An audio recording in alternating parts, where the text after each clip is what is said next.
Let's talk about the movie. This is based on a dystopian novel written in 1953 about firemen who burn books Yes. to stop people from having ideas. And is it safe to say this is the most fire you've been around on set?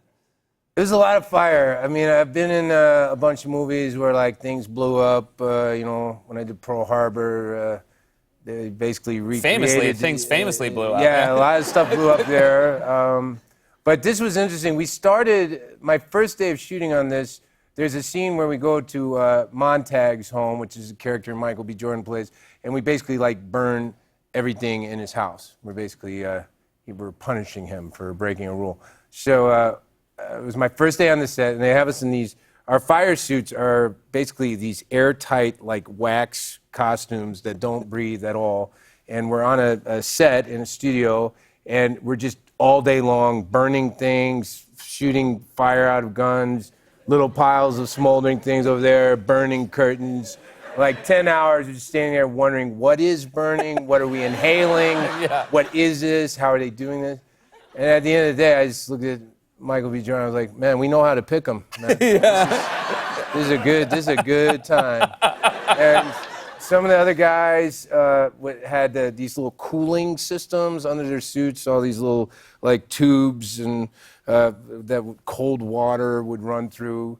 They basically worked for about 5 minutes, and then it was basically like you were covered with little containers of pee or something. But I never did that. I just I figured my character was too tough for that. Oh, that's fantastic that you made that choice. Sweated it out. Yeah. You speaking of toughness, Michael B. Jordan, an incredibly tough guy, obviously Black Panther, Creed, not somebody you want to tangle with, but you do have a fight scene with him in the film.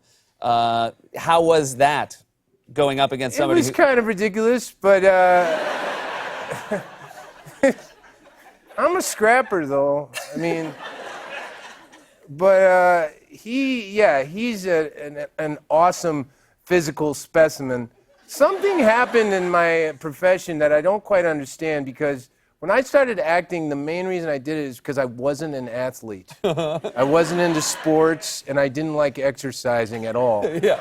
And now it seems like actors are expected to be like these. I think they work out more than like professional bodybuilders. Yeah. And particularly with all the the superhero movies and whatnot, people. I mean, I'm kind of buddies with Paul Rudd. We worked together once, and when he got Ant-Man, he started working out. And I'm like, you got to work out to play Ant-Man? That doesn't even make any sense. Yeah. I mean, I know ants are strong. I've seen them lift, but they're not bulky. Yeah. They're not ripped. Right. They don't have a six-pack. You've never seen abs on an Yeah, ant. yeah. It's basically 3 little pods and some legs. Yeah. If he was doing a workout to make himself look like 3 parts, then you'd understand. Yeah, that would make sense. Like some sort of like balloon animal workout where you like twist yourself. Get your head a little bit bigger. Yeah, exactly. Super big torso. Yeah. And you then guys, these things, whatever these are. Now, almost impossible to get these at the gym. Yeah. There's almost no known workout. No. You guys met, is it true you met Paul doing a show together on Broadway? I'd been acquainted with Paul over the years. We had mutual friends in common, but we really got to know one another doing a play on Broadway called Grace, which infamously was the scene of a vomiting incident. On stage? On audience? No, in the audience, someone in the balcony vomited into the orchestra. Oh, so they vomited all the way down a level. Yeah, they vomited. I didn't know what was happening. We were doing a scene. There was a scene in a play where Paul's character and his wife, who ironically is now my wife in real life, See, that's why you get into the theater, not to go to the gym. No, to collect wives. Somebody had vomited. So anyway, there's a scene where they invite me over for dinner. My character's like this deeply troubled guy who's been in a car accident. He's been disfigured, and he's a scientist, a physicist, and he's talking about. They're asking him about his job, and he's talking about the noises that space makes and how we get information from space. And while I'm basically doing this section, the incident happens where the vomiting takes place, which I don't hear that, but what you hear is the response to the vomiting. which is distracting. And I gradually start to get a little irritated.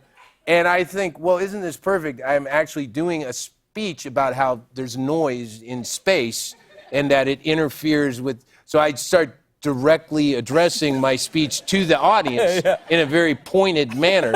I forget all about Paul and Kate. It's basically a scene between me and the audience where I'm talking about noisy black voids. And it doesn't seem to be having any effect. So I walk off stage, I walk past the stage manager, I said, what the hell's going on?